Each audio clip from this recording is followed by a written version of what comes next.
There is nothing wrong with your internet. Do not attempt to adjust your settings. We are controlling the podcast. We control the squealing and the screams. We can make your heart flutter, your eyes blur from tears, or sharpen your mind to crystal clarity. For the next hour, sit back. We are in control of what you hear. We repeat, there is nothing wrong with your settings. You are about to experience the awe and mystery known as the female mind. You are now entering the Fangirl Zone.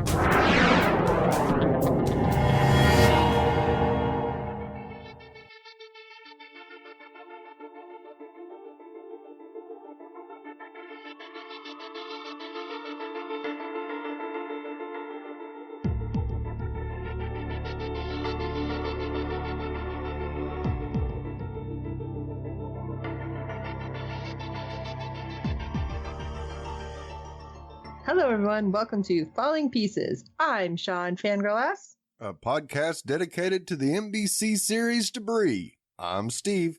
Exclusively on the Fangirl Zone. I'm Terry. We got so many good things happened in this one. And by good, I don't mean like happy, but I mean interesting. Yes. I'm like, let me rephrase that because no, it wasn't good. Yeah. But it was like, oh my gosh, this one had me riveted. Yeah. I mean, not the same way as, the last two episodes, because that was like definitely awesome sci-fi. This is, where are they going? What are they leading to? Oh my God. Well, this was a lot more of Brian's backstory. That's why I really enjoyed this. Oh, it's Brian's song. Yeah. It's Brian's song. Without the crying. Yeah. Oh, we have ratings. Yes, we do. Episode 10 brought in 2.52 million viewers with a 0.37 rating in adults 18 to 49. Steady as she goes. I just want them to announce a second season, unless they're giving us 25 episodes, and then I can be patient. But has anything given us 25 episodes, like in forever? No. I swear, none of the things we watch. Yeah. Those give us 52 episodes, Steve. Yeah. Come on. I'll turn on my telenovelas later, but this is, something I need right now. Okay. Well, we wouldn't want to miss out on Sean's needs. Hey, if I'm happy, I bake. So yeah, everybody is happy then after I'm happy. If you're happy and you know it, bake a cake. And this is why I've expanded during pandemic. Happy, depressed, sad, I bake. It's just all of it, really. Anyway, enough about me. Let's talk about Brian, shall we? All right. We are recapping Season 1, Episode 11, Asalah. And our first group of pieces begins with Previously On. Yeah. And we hear Ferris telling Finola, don't underestimate Brian. He must be valuable. And that goes all the way back to episode 1. Mm-hmm. And it's a hint of what's to come in this episode. Mm-hmm. And I thought that was weird. Bigger than even she knew. Yeah. Yes. I thought it was weird. I'm like, have I never paid attention to them doing a Previously On? Well, you probably have, but they haven't done this. Yeah. Yeah, it just seems so much more on point. Right. Yeah, because they started with the last two episodes, but then all of a sudden you hear that, and then we get Maddox getting Brian out of an MP prison in Afghanistan, and you kind of go, whoa, hold on a minute. Yeah, well, we had learned a little bit in one of the jumps in one of the, Do You Know Icarus? Right. Yeah. So I think, whichever the two-parter, but at least we get to know what the situation was. Right. Finally. Yeah.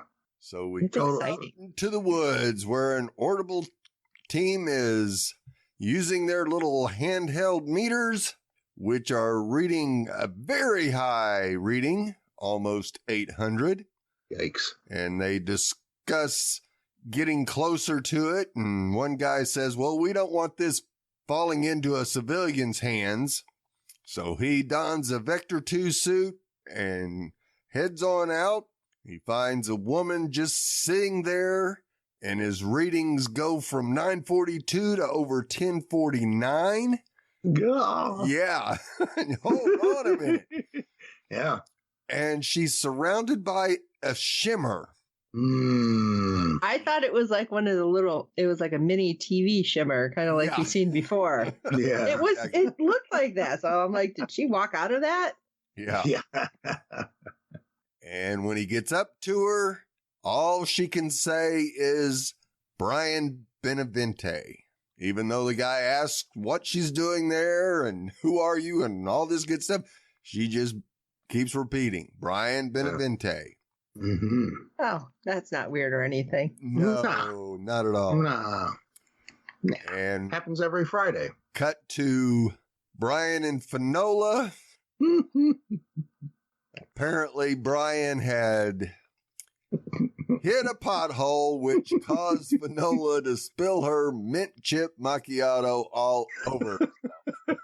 Okay, I thought this was funny because it just like, this is normal, everyday kind of thing. Yeah. But she was saying, why were you holding it? So was it hers or his or both? Like, I think it was hers. Yeah. Oh, okay. Because I'm thinking, Brian doesn't remind me of a mint chip macchiato kind of guy. That wouldn't be a Brian drink, no. Although he was drinking a big Slurpee. So, I mean, why not? Well, He Slurpees are wanted something a cool. little different. Right. And they actually, he actually asks her if she wants another one. And if she does, then get him one, but not the same kind. It was another one. But I love the whole back and forth because I swear I've had this argument. How did you not see the pothole? It's a pothole. I didn't see it. It's like they're just arguing back and forth. But it was just normal, and I liked it. But I'm still like thinking back to the other episodes. It's like, wait, is this a Brian that like has realized he's in love with Fiona or Fanola? And it's like, but he's not saying it. What's going on? I don't know. Right. But I don't think this is that Brian or that type of Brian. So I'm really like, well, at least they're having kind of fun, even though she's now wearing coffee. It was like a husband and wife arguing on a road trip. Right. I got my drink here. I can't believe you hit the pothole. Well, you can't see potholes in the last second. Come on now. You know, and it's like, holy crap. Well, she'll smell yummy. We'll just leave it at that. Yeah, she'll smell like mint chip macchiato. Yeah. Wasn't he in the Karate Kid? Anyway. Yeah. So Fanola calls her dad, who is for some unknown reason in a convenience store, paying for gas and asking if they have aluminum foil. Yeah. See, he said it weird again. Yes. Aluminum. Yeah. Or something. He has a different syllable emphasized, yeah. And of course the clerk says, no, we don't. And that's your phone that's going off. Yeah. Okay, how many people do that though? I mean, seriously, Right. I've totally done it. And I am always on my phone. But it's like, wait, what? Oh, yeah, that's me. So of course Fanola wants to know what's going on and why he's got Garcia's phone. Well, Garcia gave him the phone and lent him his van as he is heading to Virginia to the antenna fields. That's a mighty long drive, is all I'm Yes, thinking. by yourself is I hear so. fragile a condition as he's in. And Fanola was not happy with it. And he basically tells her, I'll be fine. No, you won't. Yeah. Well, you know, there's going to be another episode where they got to go after him. Right. So, unless Garcia has AAA on the van. Right. And then we see Maddox getting a case from the warehouse unannounced. And then Brian, and that's suspicious as all hell. He basically just says, it came up all of a sudden and we need it to test this other piece with. And it's like, all right, Maddox, what you up to? No good. Yes.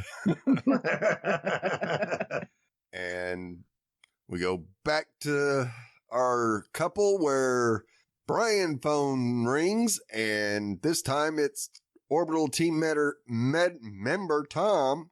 That's easy for you to say. Yeah. Who tells Brian they need to come to Maryland, where a woman has been found who is asking for him by name. Yeah. And he's like, uh-oh. Yeah. Like, do I owe child support somewhere? Yeah. And so we get to Maryland and see them pull up, and Brian does not recognize the woman's name. Nope. But the video we see seems to show the shimmer following her. Okay, let's stop here. Probably the same thing crossing your minds. Where the hell did the camera come from? Yeah. A drone? I don't know. I thought it said like a wildlife trail or something. I don't know the U.S.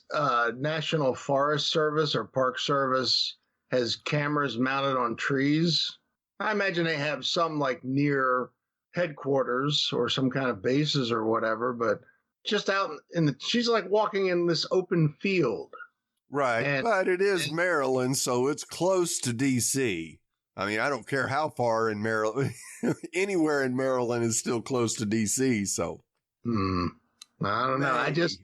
I remember, when I first watched it, I was like, oh, look at that thing following her. And then I was like 2 beats later, I was like, where the hell's the camera?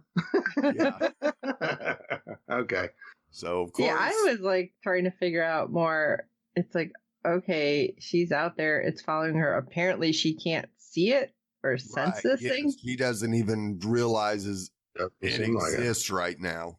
Because I feel like everybody else who's come in contact, like, has felt it somehow. And she's just oblivious, like, do, just walking.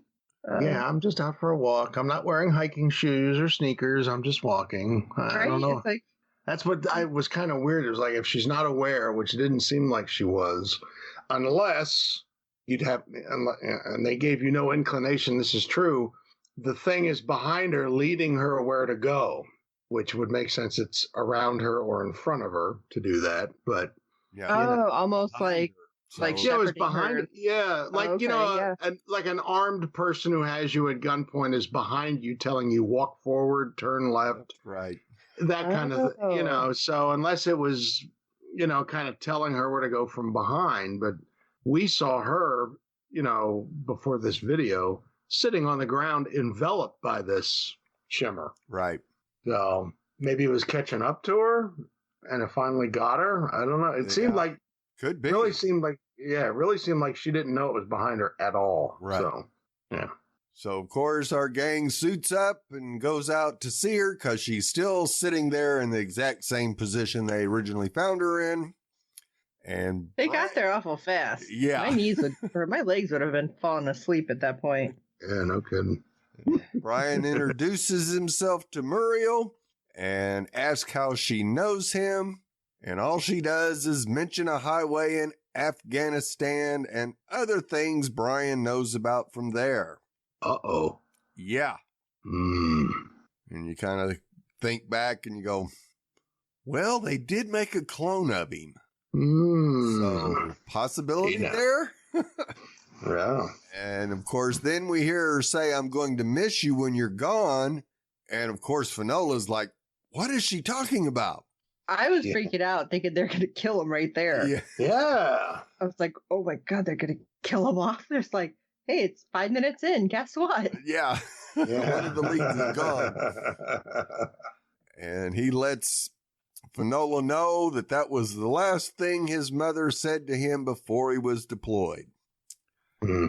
So this definitely starts feeling like whatever this piece is doing has definitely gotten a hold of that clone's memories or something.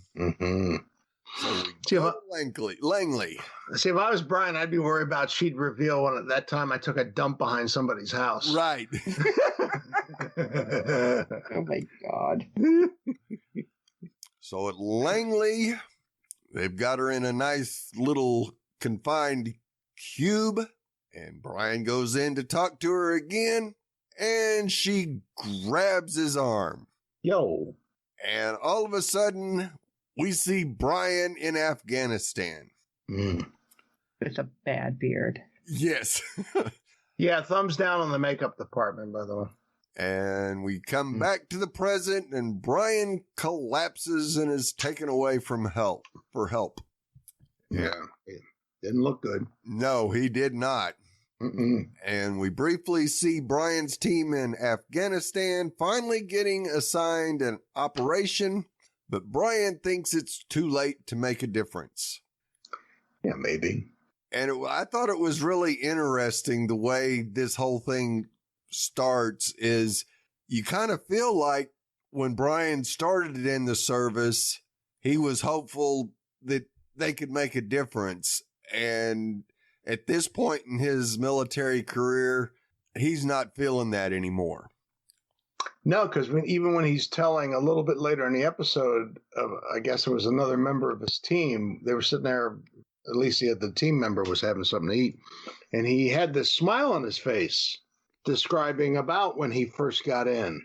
Right. You know, and you could see, like you said, that he, because your face will give you away sometimes. It's like, yeah, there's a gimme that, yeah, he really was hopeful till he got over there. Yeah. And all of a sudden it's like, So they finally get the mission and he's like, Yeah. A little too late to do some real good here. It's like you're going to open the theater doors when the 5 minutes is left in the film. Thanks a lot. Yes. Well, I mean, he does say, at one point, like, we'll see after you've done a couple tours to somebody. So right. We don't know how long he's been in at that point either. Yeah. At least a couple tours, obviously. Yeah. Mm-hmm. So, yeah. All right. So, Brian, as we said, was not in good shape after she grabbed his arm, and now he's being tended to. And the doctor says he's having an event that's caused by nerve damage. I'm like, yeah, I guess so. That that would make you look really messed up. And so Finola calls the orbital team leader, Tom, who's out in the field still, and says he's got to find the debris so that hopefully they can break the connection between Muriel and Brian.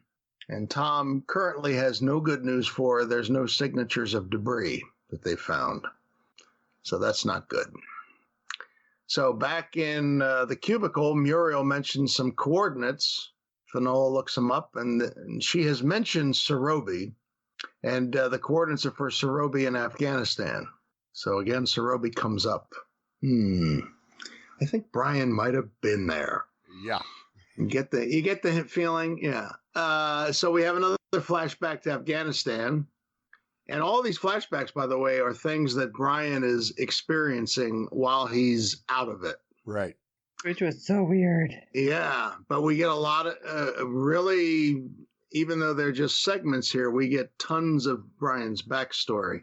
So Brian's team is not really thrilled with their mission. And then Brian he first notices a boy, and I thought there was going to be something to that. Right.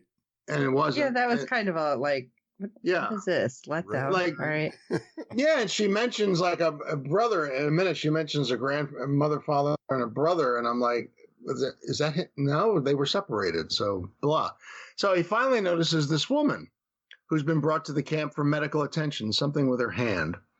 And his team comes across that same woman later. And he asks her name, and she says it's Asalah, and tells Brian that her parents, her brother, and she were all separated, but she's still with her grandfather, and she doesn't want him to get hurt. She keeps reiterating he's a good man. That right there kind of had me wonder. Yeah. Are they trying to say that he's being forced to help and, Brian's going to have to make a decision or something? Yeah. Well, I mean, you can say, well, look at you thinking about the foreigners. And it's like, well, in that kind of situation, your antenna's got to be up at all times. Right. So. And we see that when he sends one of his men out to check out that kid. Yeah, exactly. So, yeah. So she doesn't want to. Yeah, go ahead. I'm sorry. Yeah, he even mentions that, he's seen it before where, you've got a kid that's strapped up with dynamite. Mm-hmm. Yep. So she doesn't want her grandfather to get hurt. Brian tries to reassure her they're not there to hurt anyone. So then we go back to Langley, and Maddox is checking in on Brian. He's still not stable. Finola says Muriel seems to be saying things related to Afghanistan. Then at that point, Muriel says Mission Desert Falcon. And you can see on Maddox's face, there's something to that. And Maddox actually says he recognized what she's saying. Right. Even telling Finola it's the name of a real mission. A real important mission. Yeah, which I was surprised that he would have said that to her. Right. Yeah, but he says it was important to Brian. To Brian, yeah. It's like, oh, no, it wasn't important to me. It's like, all right, Maddox could act like, oh, no, nothing's important to me. Yeah, me. Except the fact that you got served with divorce papers last week. Yeah, sucker. So, I still felt a little bad for him last week. But I did now, but this week I'm like, oh, no, I don't like him again. So it's fine. Then again, was it a moment of weakness? I mean, he didn't like tip his hand big time, but was it a moment of weakness? And he said, yeah, it's real and I recognize it. You know, even to say I recognize it is a big thing for him to admit. Right. You know, so yeah, it could be a moment of weakness because of the papers. So, and then again, he might be tired. He probably blew up the Capitol or the Federal Grill just out of anger. So we have another flashback again, and it turns out the mission is to identify any Taliban in the area and to capture a real bad guy Sheik. And Brian tells his commander when they're alone that his team will succeed. That's what you tell your boss. So Asalah was interesting that he knew the commander. They were friends, and they both moved up in the ranks since they were friends. So that was interesting to see that as well. They probably mentioned that to each other before, but I think the fact that Brian's team is actually getting, you know, a mission to do, I think that, you know, they thought that would, which it would be, that was appropriate to kind of say that again. Boy, a long way we've come, you know. We've also come a long way with makeup. We could have done better on the beard, but anyway. So Asalah visits the camp again and talks with Brian, and they sit down, and she tells him that she learned English from her grandfather, and she wanted to play, you know, come to America and play piano in America. And he has a little MP3 thing or whatever, and he lets her listen with earbuds to some Elton John music. Asks her if she's ever heard of him. She says no. And she's listening to it, and she really likes it. She's really enjoying this, and tells him the rest of her story. She wants to play piano and all.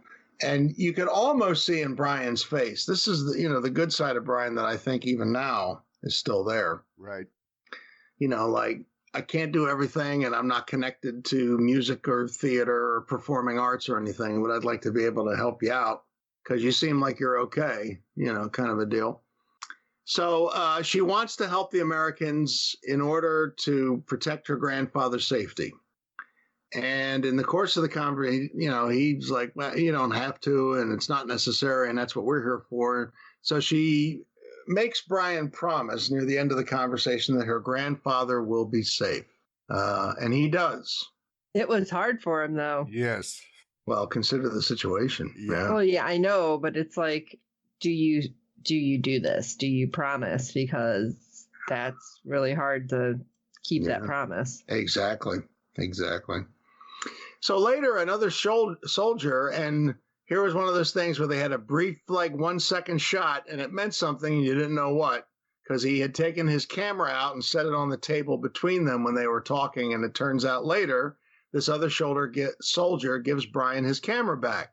Right. And he's like, you know, where'd you get this? And he says, the woman, he doesn't know her name, Asalah, said she found it on the ground. Right. Yeah. And it turns out, as he goes through the picture scroll, that it's got pictures of the Sheikh Al-Malik, the guy they're looking for. Very valuable pictures. Yes. No doubt. Yeah. So now we go back to Langley. And talking with Maddox, Finola refers to the debris cloning case, the one we had a few weeks back. And she said maybe it accessed Brian's memories. Gee, you think? Yeah. And Finola guesses the debris pieces are all communicating with each other. Even says that that's a theory of Dr. Ligari.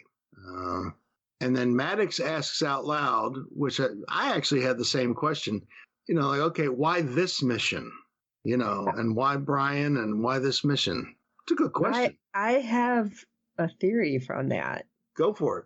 Because of everything we've seen in the last 2 episodes and how things change, it was a lot of it going back to this mission, like how things played out. Plus, did Maddox look after him? Did Maddox pull him out? Did he survive? With all of the things that happened stemming from this mission, I think is where all of the different Bryans that we've seen came out of from the last couple episodes. That would actually kind of coincide with what I'd been mentioning early on in the series about. I hope they don't make it keeps latching on to emotion, this emotion, that emotion, and obviously in a situation like that, there were tons of emotions. Yeah, especially when we find out the BS reason why Brian later, why Brian ended up in the MP prison. Right. Total BS there. Oh, we didn't tell you. Well, we're gonna stick it to you. Yeah. Thanks a lot. Thanks, guys. And that would kind of go into that. Yeah, and I think really that it's the only reason Maddox said why this mission is because he was involved in it. Yeah. Well, if the pieces are communicating and Maddox keeps jacking around, messing with some of them, and possibly selling some of them, maybe that's why. Maybe it's talking to each other and they're trying to tell Brian and Finola something. Right. Exactly. And we do. You're a POS. And I don't mean point of sale. That's all I'm saying. Right. And we do have a moment, one line that Brian has that's in our next section in revisiting Afghanistan, that Maddox's response to Brian, I don't want to give it away just yet, is kind of like when Finola came out of the car last week in part 2 and it's like, call your dad, he died. Oh my God, I just spoke to him yesterday, where all the realities were kind of collapsing in. Right. We had one line later that kind of like, ooh, yeah, this is interesting. But I think your point, Sean, is right about because Maddox was involved too. So the orbital team leader, Tom, calls Finola, says they found the debris. Wasn't really a big piece. Nope. It was small. Looked like an oversized Tootsie Roll. And little bigger than that. Little bit. Well, I mean, like one you buy for Christmas. Like those big Hershey bars that weigh like 5 pounds. It's like, get the heck out. You need like Hershey's. Like you need a meat cleaver to cut it. Maybe they have big Tootsie Rolls. But he says it was barely registering. So it was like basically dead. It had no juice. Yeah. Which we've seen that before. Right. And when they got Muriel into Langley, she wasn't reading anything. Correct. All of a sudden went in to talk to her. And yeah. So, yeah. Hey. Yeah. So get pieces together. That's what you did before a few episodes back. So the doctor who's tending to Brian comes out to where Finola and Maddox are talking and says, yeah, maybe they should try her suggestion. Maddox is like, what you talking about? And she goes, electroconvulsive therapy. Wow, we're going way back to torture times. I guess we just can't say shock therapy anymore. Yeah. We have electroconvulsive. Yeah. So to reset Brian's brain, how about that? Let's do like a Microsoft blue screen. Yeah. Control-Alt-Delete. Yeah. Control-Alt-Delete. And hopefully disrupt the connection between Brian and Muriel. Maddox actually agrees to it. I cannot see Maddox agreeing to that, especially for 2 reasons. One, because that's his guy that it's being done to. Right. And 2, that Finola suggested it. Well, we know he's kind of heartless, at least what we've seen. So honestly, I don't know what this version of Maddox is because we may not have seen this version. Yeah, I don't think so. So when he said, okay. But to me, the only reason he agreed is he was probably afraid of something that Brian knew about him might get out. Yeah, Muriel. Oh, you know what? Yep. That makes sense, especially after Fanola had said she thinks all the pieces are communicating, and he's part of it. Like Maddox did look a little like, oh crap. Yeah. But he later tells, and I don't want to give this away too. It's just a small thing, but he later tells Brian why that it was done. More like when it was done, but. Yeah, it was surprising to me that he agreed to it. Initially I kind of took it as, well, I guess we really don't have any other options at our fingertips right now. But like I said, for those two reasons, it's his guy and Fanola suggested it. I was like, I don't know about that. So Maddox, she leaves and Maddox asks the doctor, when was Brian's last injection? I wanted to say like 3 episodes ago, fool. Right. And the doctor asks him if that's what he thinks drew this to Brian. Interesting query. Yes. Yes, tell us more. Yes, keep talking. And he's been monitoring Brian. Hasn't had anything come up out of the ordinary. So Maddox comes up with that maybe the injections are becoming less effective. Like you can build up immunity to certain drugs. Right. So he tells the doctor to up Brian's dose if he makes it through. Gee, thanks. Yeah. No, just up it. It's fine. You're a pal. Yeah. I want to say, too, because I didn't mention it, when Brian first ends up going down, when he has all this problem, like Fanola is like, Brian, look at me. Can you hear me? And I'm like, oh, are they trying to show Fanola having some feelings here? Yeah, I kind of got that. I am not a shipper, and I think me neither. With every show that I watch and everything that I've podcasted with you guys, like you'll know, I'm never like, oh my god, they're so perfect together. No, because I am not one of those people. But with this one, I'm just like, I wonder if they're trying to flip it from what we've seen the last episodes. Now they're going to be like, oh no, it's Fanola and. Well, I know there's a ton of shippers out there because they pretty much all responded to my tweet about, well, now y'all have something to hold on to. And they're like, oh my God, there's so many shippers. Yay, I love it. Like, I just think it's funny, but yeah. I'm a dry docker. Just watch the damn episode. Yeah, but I thought maybe that's this reality. Like I said earlier, it seemed like Brian and Fanola were kind of arguing like a husband and wife on a road trip.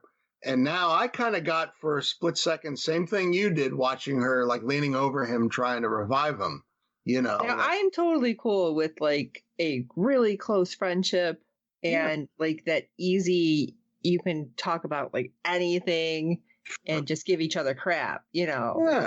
I just don't want every show to end up with, oh, they're involved romantically, blah, blah, blah. Is tonsil tickling really a requirement anymore? I mean, what the hell? I sound like so. Sound older than me. I know, but still. But sound older than me. What the hell? I don't like it when they have them all romantic. Just do your damn job. They're gonna go to the soda shop and share a, I don't even know, a float, a malted. There you go. Float. What either one? Yeah.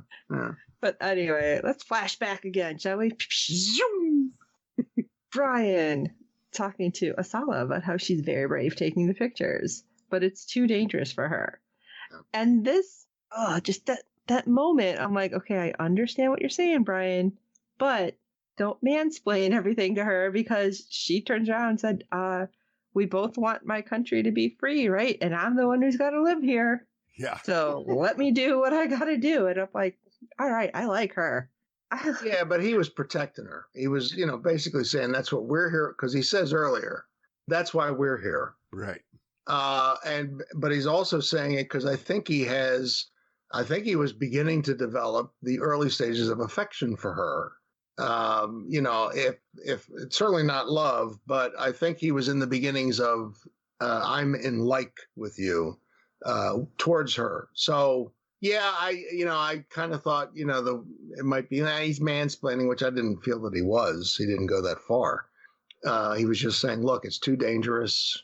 Even gives her a compliment, says you're brave. But I thought it was just, he was trying to protect her because he really, really, really, not that you're just the weak little woman that the brave man has to come save. I think he really had feelings for her, or was starting to. So that was my take.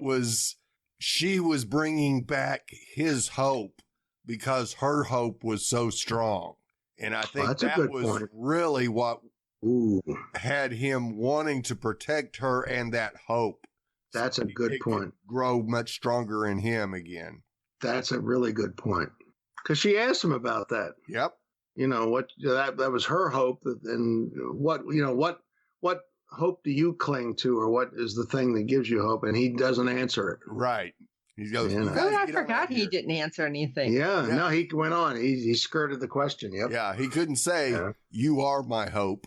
Yeah, and I thought for sure that, at very least he'd give her a look. Right. But he really straight-faced as he could. He shut it down inside real fast. Yeah, he never answered. It was the beard. I hate that beard.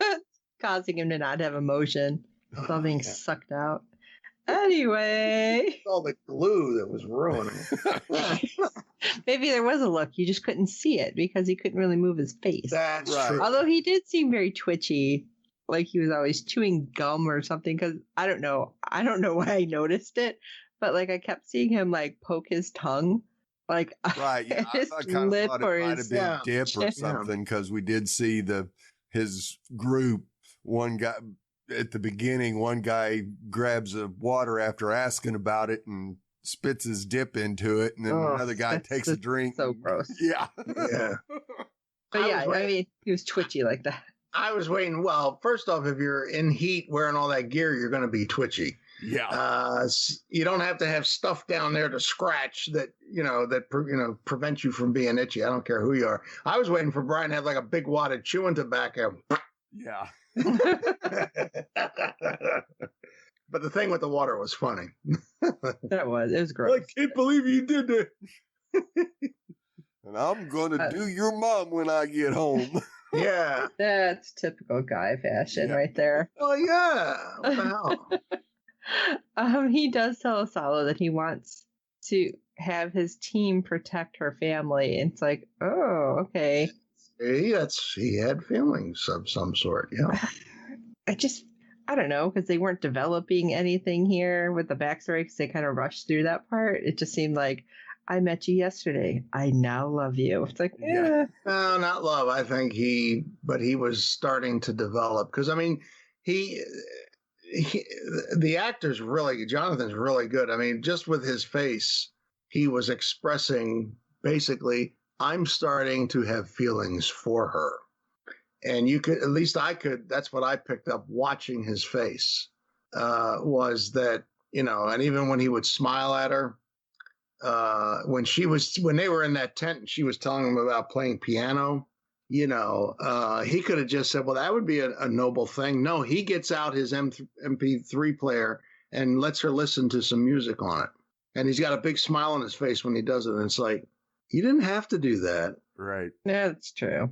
And it's like, it seems like he could have just kept the conversation very plain, like, well, maybe someday that would work out. You could get to the States. That would be a nice thing.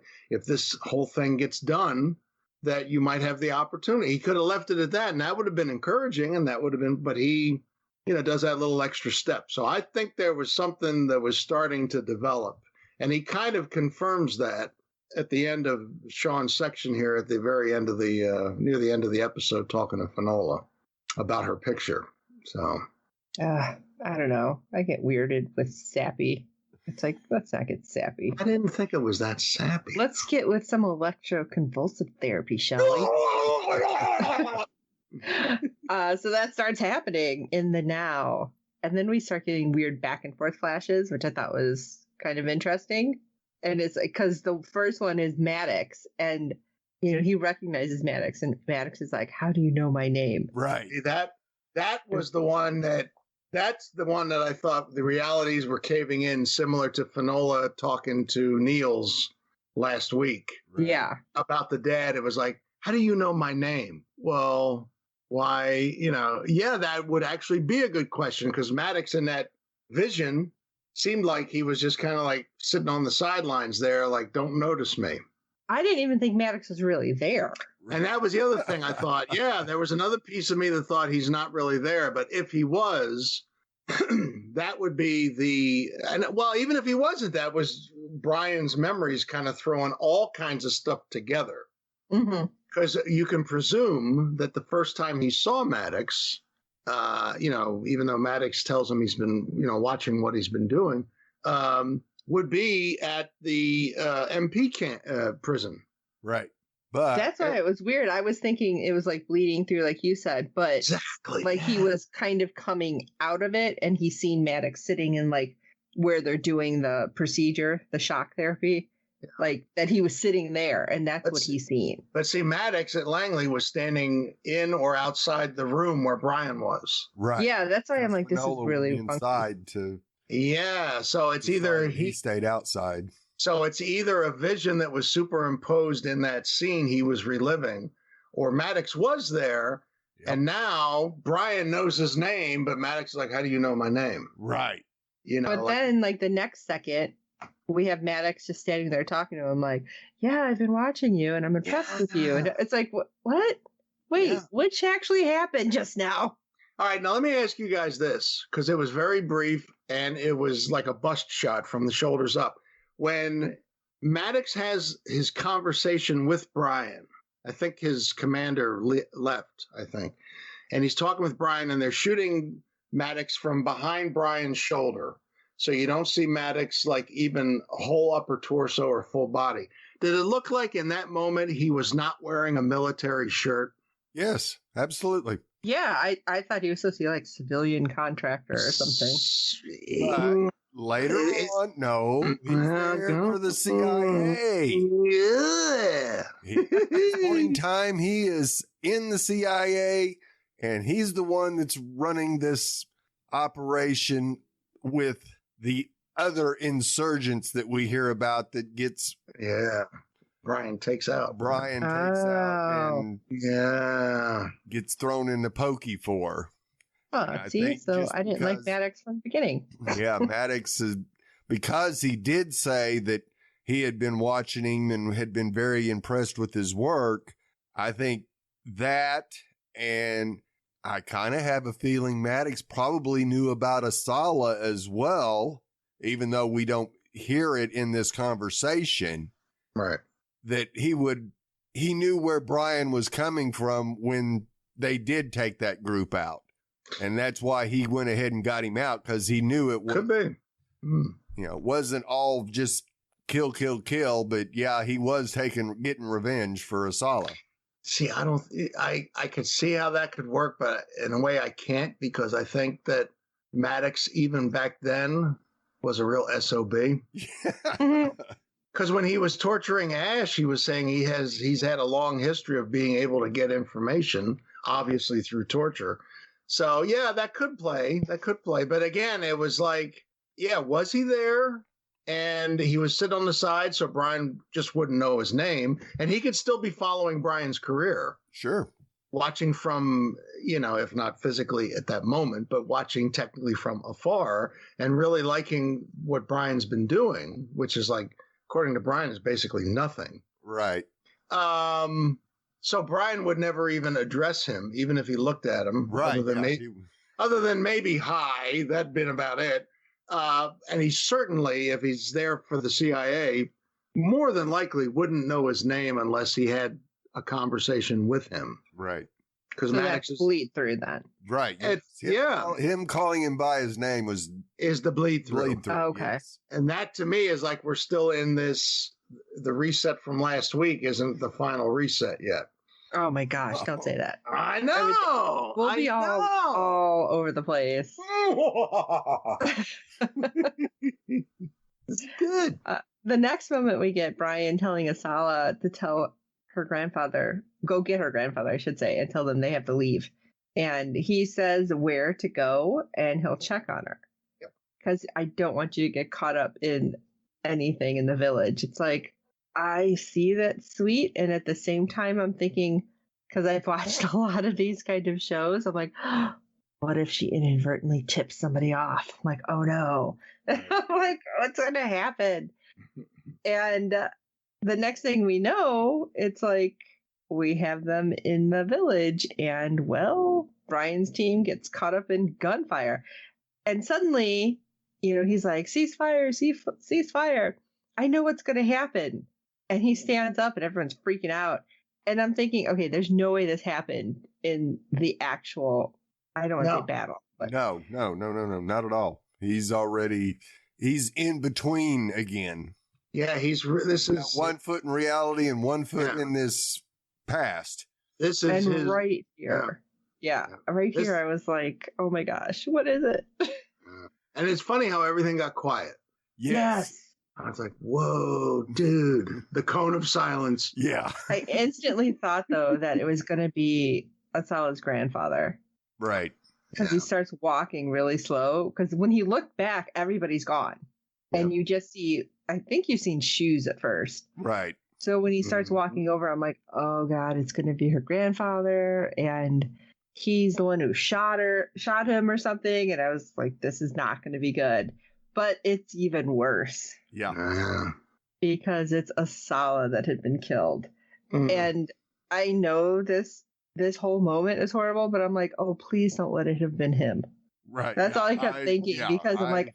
I went back and watched that whole scene again, and the way they showed it, they showed only men getting hit by bullets. Right. And then I thought, okay, well, maybe it was that flash bomb that they threw, but where they found the body, that was a good 30 feet, if not yards away from there. So it's like, who the hell shot her? Was it one of the Taliban? Oh, it might have been. That's the only thing I could come up with, because every time they showed one of his men shooting or him, you see the guy going down, and it's not some cloaked figure that you can't see who it is. Because I was curious too. I thought, that'd been even worse if Brian had shot her, but nope, they did not reveal that. Well, I would say they didn't reveal it, but you don't know for sure. I was on the side of she just got caught in the crossfire. It wasn't. It could have been the Taliban targeting her. We find out why she was there, right? Which Sean will get to, but I felt that she was just caught in the crossfire. That was my take on it. But it could have been just as equally true that the Taliban targeted her in that firefight. Right.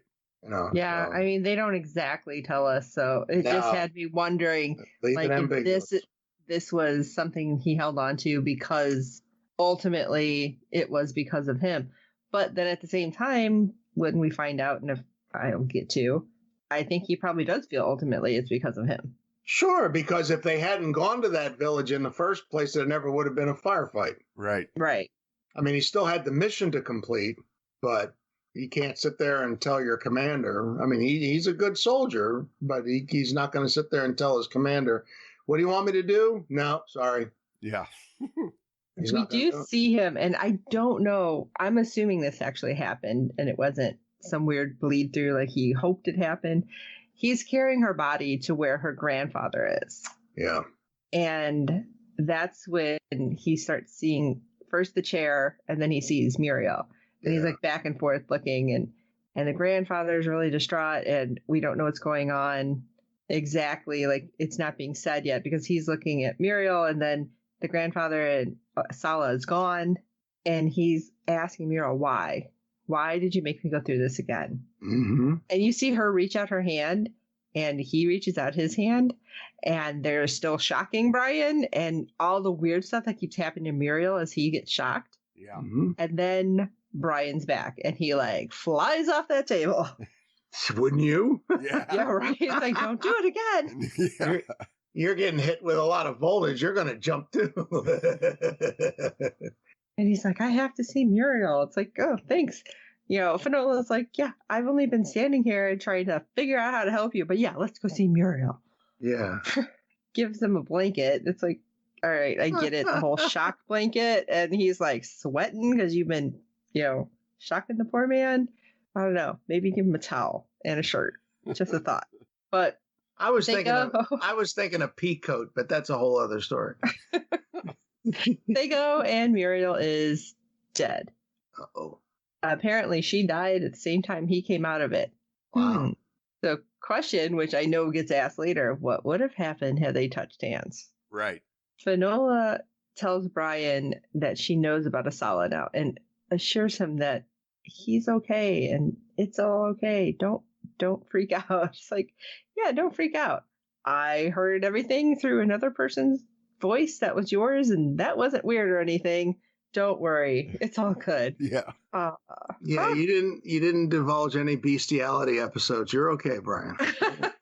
Don't worry about it. Didn't poop behind somebody's house. No, poop behind somebody's. Yeah, you're okay, Brian. It's all right. I'll buy you a mocha chip macchiato there. Fix you up.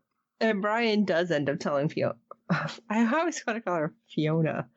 Fanola about Asalah's grandfather, telling him that she had heard there was going to be an ambush and she was worried that Brian would think that she betrayed him. And that's why she went back to the village to warn him. Wow. And that's why I'm thinking that crushed me. That Steve may have been right, that it was the Taliban that took her out. Yep. And then Terry, I think you said something about because of like a revenge kind of thing. Like maybe they were like, "Why are you leaving? You suddenly came back. You betrayed us or something." Well, So, if they didn't know thought. if they didn't know that she overheard them, then I still think it could have been she got caught in a crossfire, because she's saying that she told her grandfather she heard that they were going to ambush him. So they're discussing it. She hears it. Now, the question is that they also leave ambiguous is, did they know she heard it? Because if they knew it and she comes back to that village, then she's a dead duck right there. She's a dead woman. Oh, absolutely. Mm-hmm. Yeah, And but they leave it open. That not only did they may have realized that she had overheard something, but she got pictures. And you just don't do that without somebody seeing you do it. Yeah. I mean, it'd be really dang hard. Yeah. The way that, what he said, she told him that she was coming back to the village for, that broke my heart. But then again, the way the scene was shot where he sees her dead body, it kind of just leaves it as, could have been target practice. It could have been crossfire, and I think as far as discussions, that's genius. I mean, you could say, well, the writer should have told us, but I don't think. No, they need you to take a leap and, try to figure it out. Why Brian's so broken up. And I think if they said specifically it was the Taliban, I mean, there's already negative Taliban feeling here in America anyway. We don't need to have that play out. I think they left it ambiguous so that the emotional impact would be what we felt. Mm-hmm. So for all you people that wanted the writers to say, as far as our discussion, crossfire or target, take a back seat. I just, like I said, I hope it never comes out that it was Brian that somehow did it. Like, that would suck. Inadvertently, but, still. Because I'm sure he's holding on to enough guilt. It gets worse because Brian goes on to tell Fanola that the next night his team found some Taliban and Brian took them out, took revenge on them. But apparently it was a different group and they weren't supposed to be touched because they're running or working with the CIA, or the CIA had some operation with them. Mm-hmm. And that's how we find out Brian became a quote unquote war criminal in the one reality we find out. Because he was in an MP prison and he was supposed to be charged. But this is where Maddox ended up stepping in. Yeah. So Maddox, so many things came from like this moment. And Maddox was in the CIA. So you could see Maddox saying, we had these people who were helping us. They were part of an operation and you took them out. Right. And then you could see Brian, if he had some gumption, which I imagine even back then he did, it's like, well, we were never informed. Right. We're supposed to go finding Taliban. That's, if we find the Sheik, yeah. We were also told by our commander, find any Taliban in the area. Well, that's what we did. Yep. And look what happened. We found some. So guess what? This is what happens when you keep secrets. Yeah. You don't communicate. So, but that's why I thought it was a BS reason. It's like, you didn't tell anybody. He ends up taking them out. So now you're going to make him a war criminal. Wow. Jeez. It'd be like, working at the malt shop. Oh, you put an extra pump of vanilla in the thing and you shouldn't have because they're low in vanilla and you were never told because you can't see through metal inside the container and they're going to fire you. Doesn't work. Yeah, it's pretty messed up. Totally bogus, man. But I totally see that happening too. Oh, sure.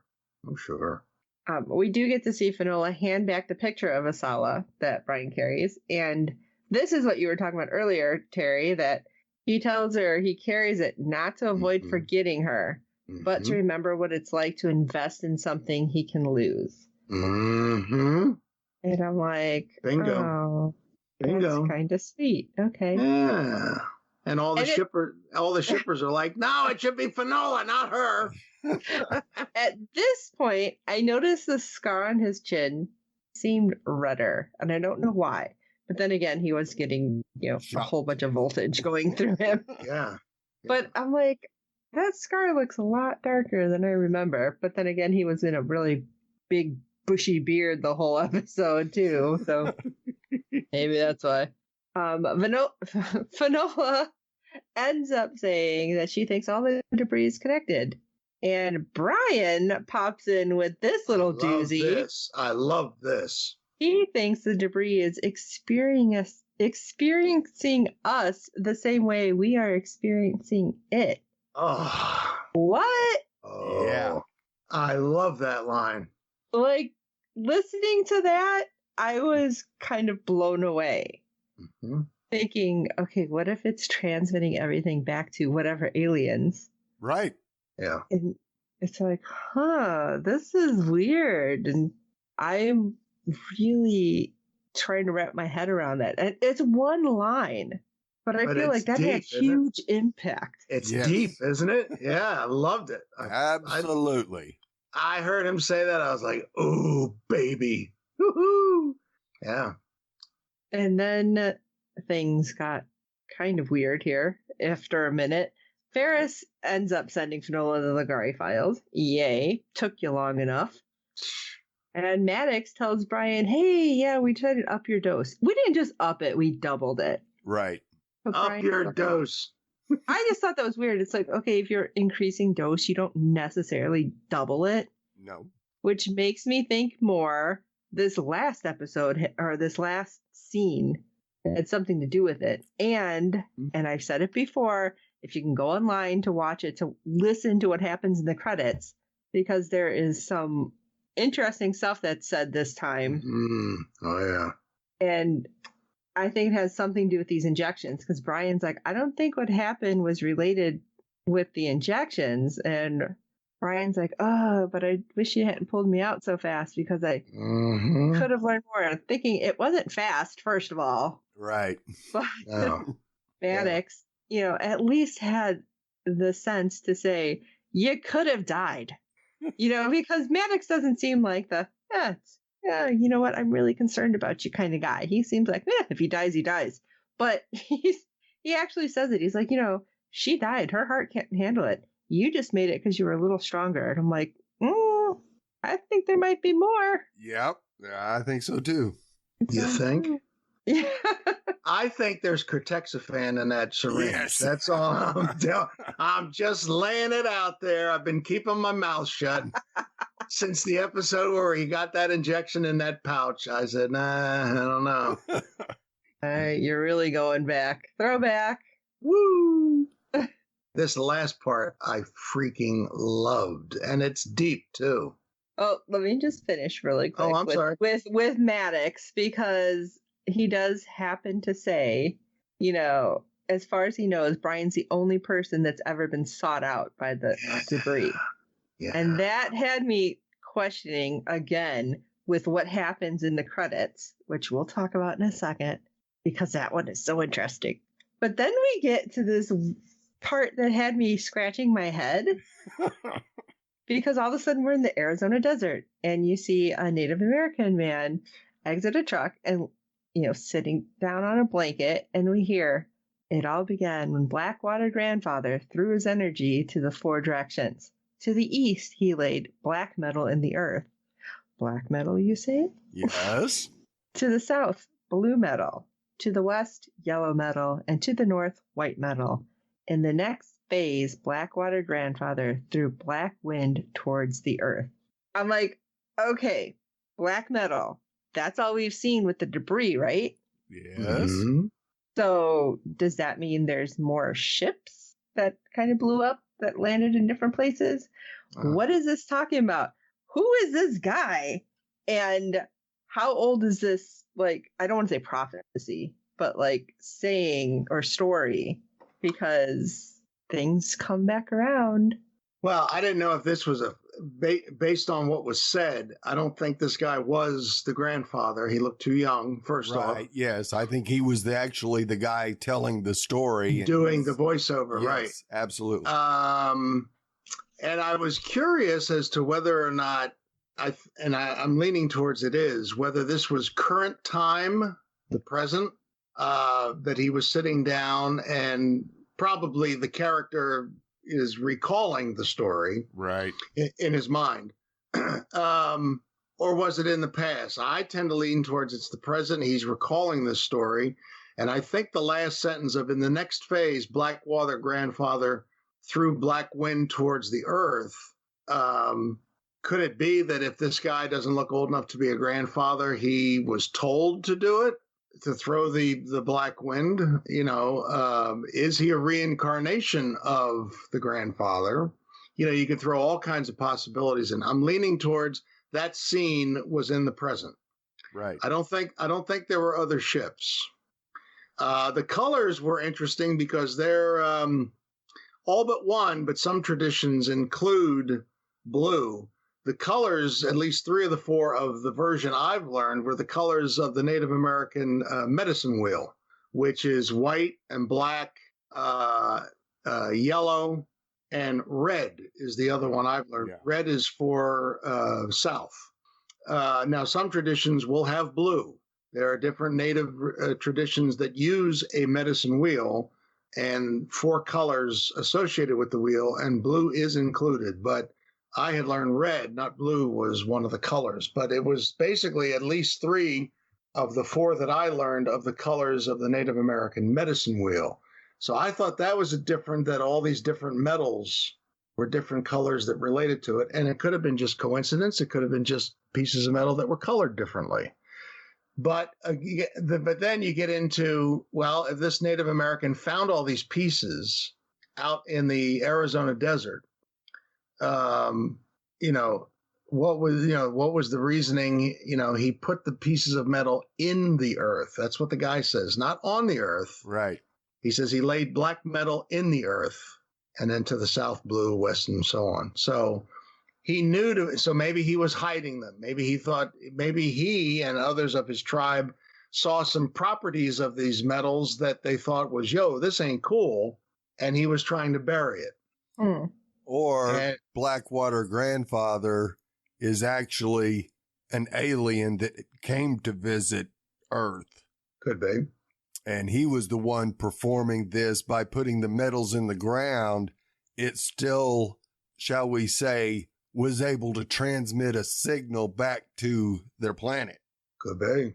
Yeah, could be. And they just decided, okay, this many years ago, it looks like the people on this planet are probably pretty good.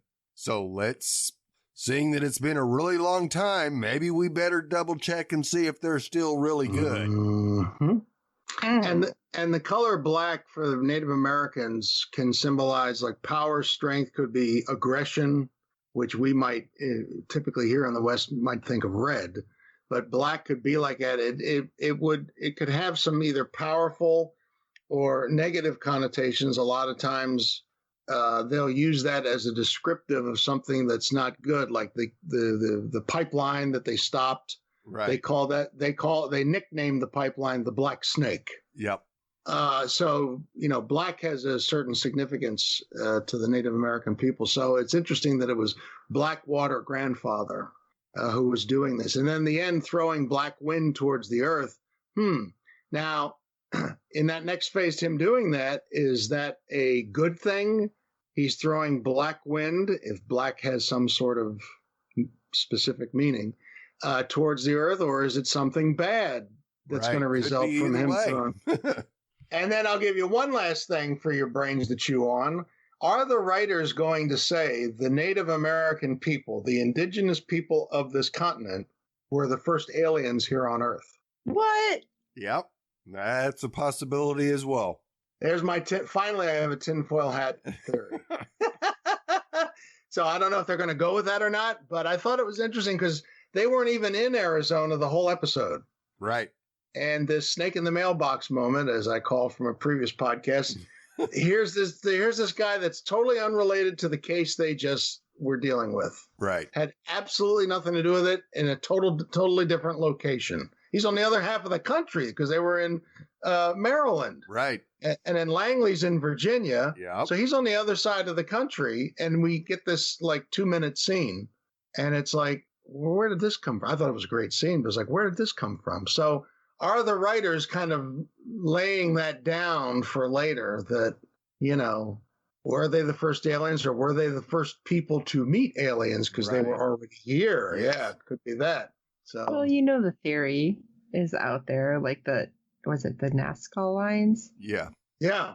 Mm-hmm. It was, the aliens that were met, by the people of that region. And like they did all that to be like, hey, this is where we are. We know what you're doing. Mm-hmm. So you never know. That's really weird. That's something now I'm going to end up going down another rabbit hole. Right. I know that. I love this show. This is like rabbit hole sitting. Now I'm like super excited. Let's talk for like just a sec about the credit voiceover. Yeah, the end credits. Yeah, this was good. Oh my god. Because we hear it, like somebody searching. They're like, we found Beneventi. It's like, oh, okay, so something happened. So this had to be before. Now we know it's at least before this started because they say he has a wound on his chin, like a scar on his chin. And a wound in his chest. And it's like, oh, is that why he's getting injections? What's it? And then with the whole, oh, you're the only person to breathe that out. Well, the other guy, but in go ahead. In the transmission, because it was a man and woman talking back and forth, the man goes, about the wound in the chest and the scar on his chin.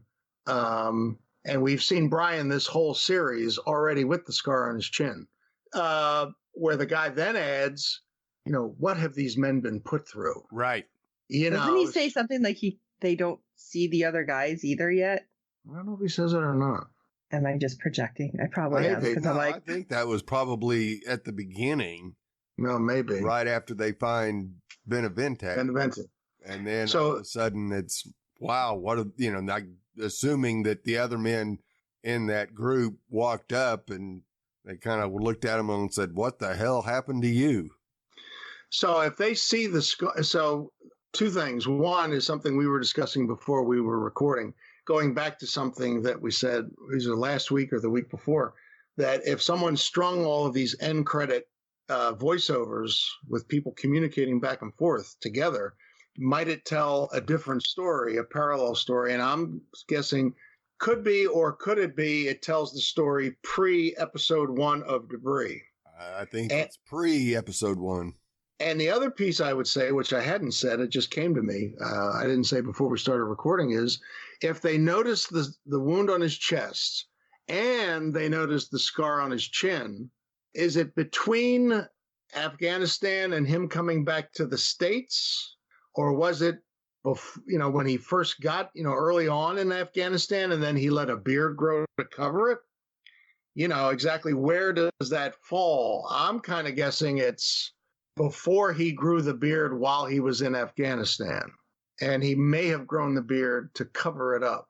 Although, why don't you just grow a goatee? It's on your chin. So, what's the point of all that? But yeah, it was interesting that they're noticing this for the first time.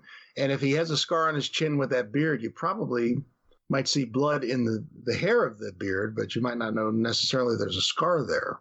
Right. No, I think it's post-Afghanistan. That's what I'm leaning towards. Yeah, definitely post-Afghanistan. Probably one of his first few missions for Orbital. Might have been he shaved it off while he was in the prison. Yep. When he went into the MP prison, he might have shaved it off there. Yeah, it's like, oh, look at you. Yeah, look at you trying to blend in. Okay, well, that's fine. And, you're in prison now. Shave it off. Or he might have decided, So they've, I think might scare a few people off. Yeah. So you think it's post-Afghanistan? Yeah, absolutely. So would it be... So it would be something here in the States, obviously. Right, yes. Pre-Fanola joining Orbital, but in Orbital because of this, I think this was really his first big ordeal with a piece of debris. Correct. I go with that. And having Maddox say, you're the first person that it sought out. That's a key piece right there. That is huge. And that definitely leads me to this conclusion is that, You know that's why I was all like, "Oh my God, what does it mean?" You know what it made me. You know what it made me think back to was one of the earliest episodes of the first season of Fringe, when John Scott gets injured. Right. And Olivia runs to him. I think he smashes out of the car. She pulls him out. He has a big car accident. And one of the last things he says to her is, "Ask yourself why you were picked for this team." Right. And even though nobody says, here's the reason why, as the whole series unfolded, you can see why. Yes. So it kind of made me think of that if he's the only one that the debris is calling out to, why could that be? Right. And the fact that we also have Fanola being touched by debris. So it could have very easily got her experiences and as well, so maybe we'll see it the other way before maybe they'll have season. Maybe they'll have her having a surrogate exposing the fact she put milk in her cup of Earl Grey. Or is it lemon? I forget one you're not supposed to put in Earl Grey, but anyway, that's Captain Picard, he'll tell her. Yeah. Yeah. Whatever. I drink my tea the way I want. Yeah. Just don't use the water the guys on Brian's team in Afghanistan to make the tea. Right. Yeah, I think I'll pass on that. Well, any more tinfoil hat theory discussions? No, I think I'm good. Okay. I'll let Fanola's dad have the rest of the tinfoil. Yes. Interesting. He didn't change. No, this was the George that we saw at the beginning of the first of those two episodes. Yes, absolutely. He's not in not necessarily a dress shirt, but he's not in any kind of lab coat, which you probably wouldn't wear it outside the lab. Right. And he's saying Garcia lent him. So right. We've at least gone back to the reality that was at the beginning of the first of the last two parters. Yeah. You know how we feel about the episode, and we want to know how you feel about it. So shoot us an email at contactus@fangirlzone.com because we'd love to hear from you. And while you're at it, please rate and review us on your podcast platform of choice, as good ratings and reviews help other fans of the show find us. Tell your friends about this show, and we do hope you're enjoying our podcast. So for this episode of Falling Pieces, I'm Terry. Up my dose, up yours. I'm Steve. Think the debris is experiencing us the same way we're experiencing it? And I'm Sean. Look at me!